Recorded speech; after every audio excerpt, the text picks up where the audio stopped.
ایک بے مثل تاریخی شہر 1973 میں ترکی کے علاقے کپاڈوکیا کے ایک رہائشی نے اپنے گھر کی دیوار کے پیچھے ایک پراسرار کمرہ دریافت کیا، جس سے قدیم زیرزمین شہر درینکویو کی دوبارہ دریافت کا آغاز ہوا۔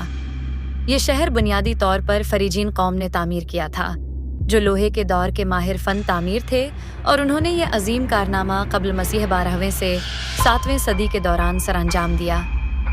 یہ وسیع شہر صدیوں تک زمین کی سطح کے نیچے پوشیدہ رہا۔ گزرتے وقت کے ساتھ مختلف تہذیبوں، خاص طور پر بائزنطائی سلطنت نے اس میں توسیع کی۔ درینکویو، جو اپنی نوعیت کے سب سے بڑے شہروں میں سے ایک ہے، ہزاروں افراد اور مویشیوں کو پناہ فراہم کر سکتا تھا۔ یہ قدیم انجینئرنگ اور انسانی ذہانت کی ایک شاندار مثال ہے۔ اضافی دلچسپ معلومات: یہ شہر 8 منزلوں پر مشتمل ہے، جو زمین کے اندر تقریباً 50 میٹر 280 فٹ تک گہرا ہے۔ شہر میں 700 سے زیادہ خفیہ داخلی راستے تھے، جنہیں بڑے پتھروں سے بند کیا جا سکتا تھا۔ یہاں چرچ، اسکول، ذخیرہ خانے، شراب خانے اور پانی کے کنویں موجود تھے۔ شہر میں ایک پیچیدہ ہوا داری کا نظام تھا، جس میں 15,000 چھوٹے شافٹس تازہ ہوا ہوتی تھی، کی فراہمی کو یقینی بناتے تھے۔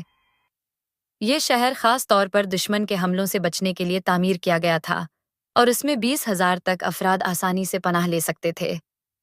آج بھی یہ قدیم زیرزمین شہر سیاحوں کے لیے ایک پراسرار مقام ہے، جو انسانی تخلیقی صلاحیت اور انجینئرنگ کی حیرت انگیز داستان بیان کرتا ہے۔